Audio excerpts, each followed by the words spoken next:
Jajaran Satreskrim Polres Manokwari Polda Papua Barat kembali mengungkap kasus dugaan pencabulan seorang ayah terhadap anaknya sendiri di distrik Pravi, Kabupaten Manokwari, Papua Barat. Kapolres Manokwari AKBP Parasian Herman Gultom mengatakan ayah yang juga merupakan pelaku pencabulan terhadap anaknya ini berinisial ART berusia 43 tahun. Tindakan kekerasan dalam hal pemukulan dan bahkan pengancaman dari pelaku ART terhadap istrinya juga terjadi sejak 2006 hingga 2022. Untuk informasi selengkapnya akan disampaikan langsung oleh wartawan Tribun Papua Barat, Safwan Ashari yang kini sudah terhubung bersama kami. Silakan rekan Safwan. Ya, baik. Mei dan juga Tribuners dimanapun Anda berada, hari ini dapat saya kabarkan dari Kabupaten Manokwari, Provinsi Papua Barat, bahwasannya pada pagi tadi jajaran Polres Manokwari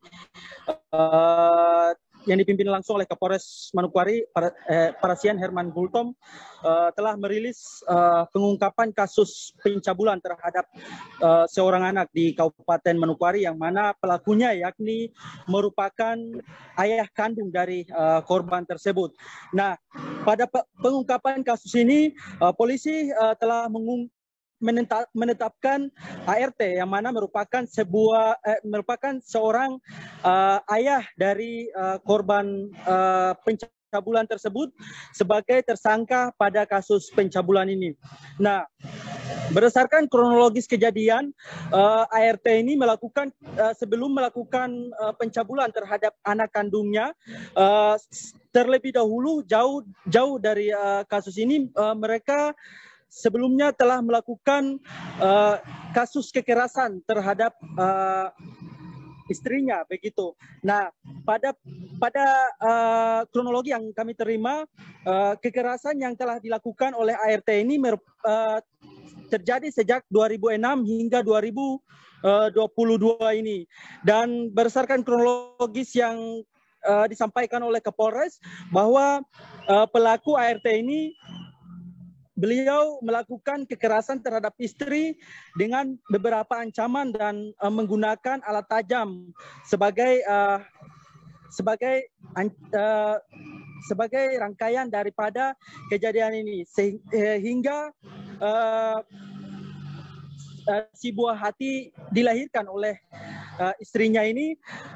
Beliau tetap melakukan ancaman dan juga beberapa kekerasan terhadap istrinya.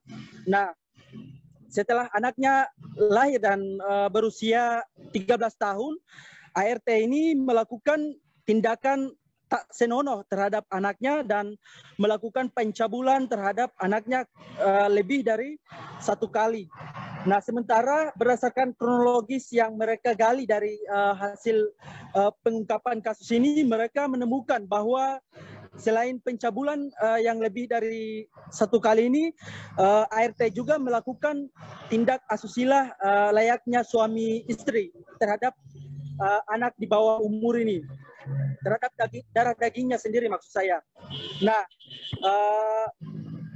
atas kejadian ini, Polres Manokwari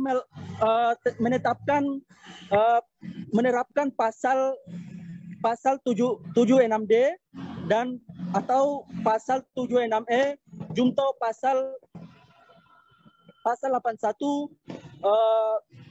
tentang pencabulan terhadap anak. Nah, selain itu, Kapolres juga menyampaikan bahwa pelaku juga dijerat dengan pasal tentang kekerasan dalam rumah tangga, yang mana ancaman hukumannya di atas 5 tahun penjara. Begitu, Mei. Terima kasih rekan Safwan atas laporan Anda, dan Tribuners, wartawan kami juga telah mewawancarai Kapolres Manokwari. Berikut tayangannya untuk Anda. Dapat kami sampaikan terkait dengan laporan terkait dengan laporan polisi telah datang ke Polres Manokwari 2 orang, yaitu pelapor atas nama saudara IS dan pelapor atas nama saudari PA, melaporkan peristiwa pidana. Yang pertama adalah kekerasan dalam rumah tangga. Peristiwa pidana kekerasan dalam rumah tangga dengan tersangka yang sama, atas nama inisial ART. Kemudian laporan polisi yang kedua yaitu putrinya, ya, putrinya daripada pelapor pertama ini melaporkan tentang persetubuhan ataupun percabulan terhadap anak di bawah umur dengan tersangka yang sama juga, yaitu saudara ART yang tidak lain dan tidak bukan adalah suami ataupun orang tua kandung daripada pelapor ataupun orang tua kandung juga daripada pelapor daripada pencabulan tersebut. Ya, kemudian setelah menerima laporan ini, Polres Manokwari sudah melakukan penyelidikan dan pemeriksaan saksi-saksi, ya, baik saksi korban kemudian saksi di lingkungan keluarga. Terakhir, setelah mendapatkan informasi bahwasanya pelaku kembali dari Makassar, dilakukan penangkapan di Bandara Rendani, di Bandara Rendani kepada pelaku ART. Dari hasil pemeriksaan saksi-saksi, yang pertama saksi istri daripada pelaku ini, ya, untuk perkara KDRT. Jadi perkara KDRT ini sudah sejak 2006 ya, Terima kasih sudah nonton. Jangan lupa like, subscribe, dan share ya.